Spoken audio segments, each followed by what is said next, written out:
evening, everybody. It's 2 o'clock in the morning. I was supposed to be in bed an hour ago. I have been designing the latest regalia, which I did not see coming. Essentially, a couple of weeks ago, I went to this website where you can build your own Harry Potter wand. And I put in my Wizarding World wand results. You know, you take a test and it tells you exactly what kind of wand you have, and then it carries over into your Hogwarts Legacy game. And my wand, canonically, is cedar, which is pretty rare. There's not a lot of cedars out there, cedar users. And my wand core is unicorn hair. It's reasonably supple and 13 1/4 inches. And the analysis of the wand is that, oh my god, it's built for precision, but not speed. And it's a wand of leadership. It's a wand of loyalty. It's a wand of determined effort and humble stability. There's also the factor, though, they say that you don't want to cross a cedar user. They defend their own viciously, but this is also the kind of... what happened to my cards?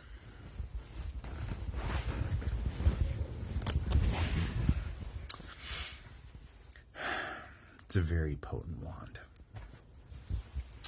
So, I ordered it. But I left it in there for about 3 weeks or something like that in the cart. And I just ordered it on a whim. And I had to kind of backwards engineer what I even made it look like. You know, I didn't remember how exactly I designed it. I just remembered the specs.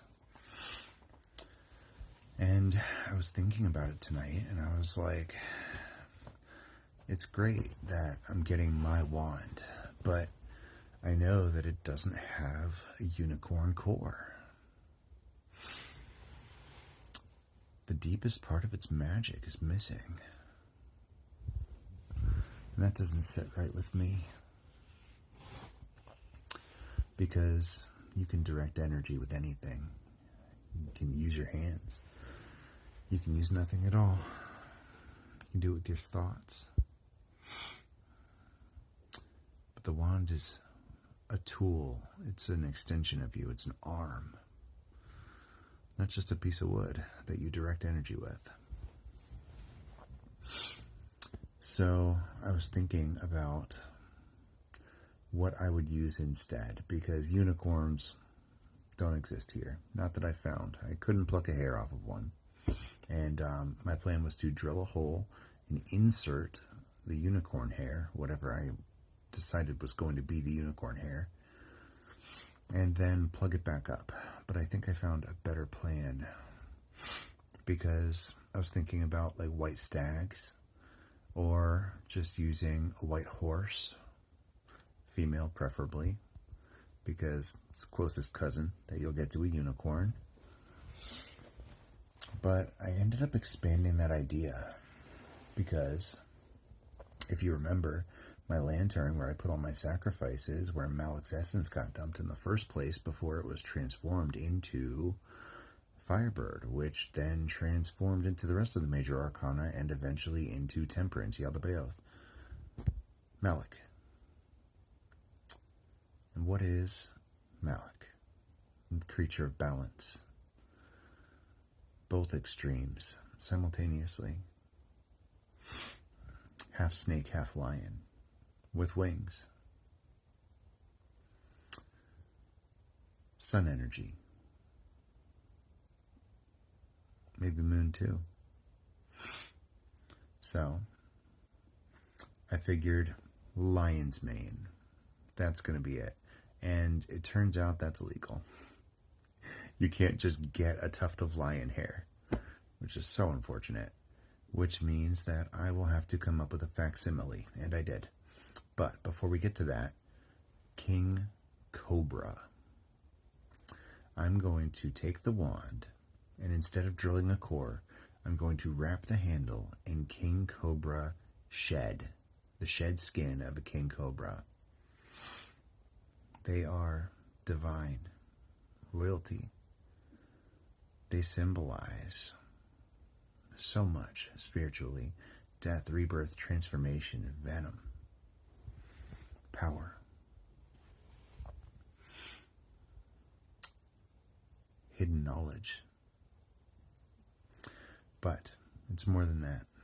I'm taking 2 heron feathers, heron down, so it's like small enough that I can stick it to the side of the hilt of the side of the handle. I'm going to do 1 feather on each side of the handle, on top of the serpent skin, the king cobra skin.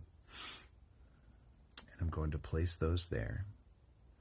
I'm going to ring the top of the handle with Arctic fox down hair, because texturally it's as similar as you can get. That's what taxidermists use to create the lion's mane when they do faux lion taxidermy. So that's texturally what's closest.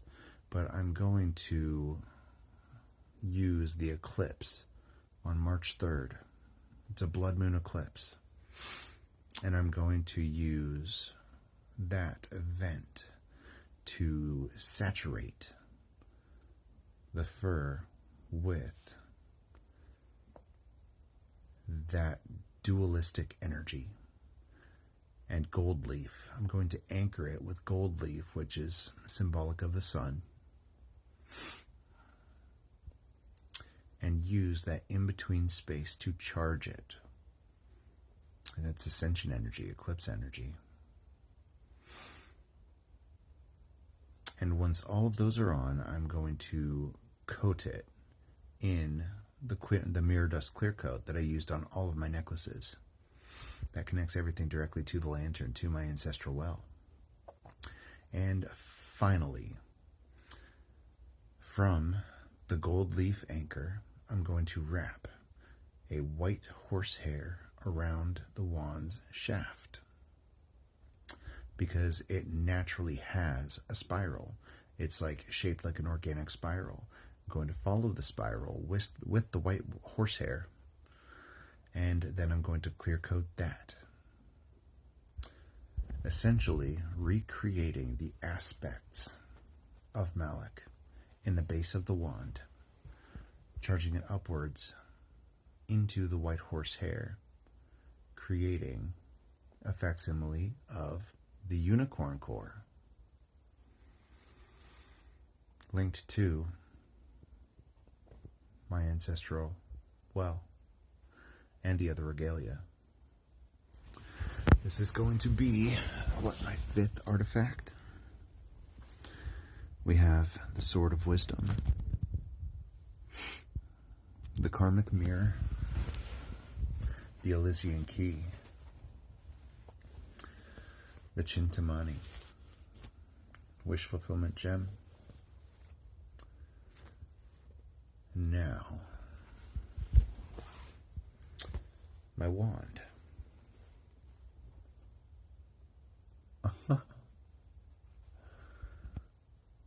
My wand. Maybe that is something that gets passed down also to the next generation, to the child. Or maybe it's just meant to stay in my family, or maybe it's supposed to be an example like everything else. I don't know exactly what purpose it's going to serve yet, but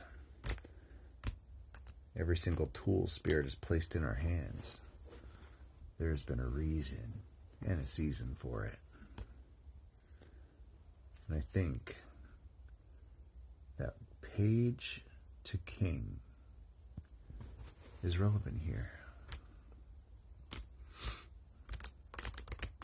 I love you guys.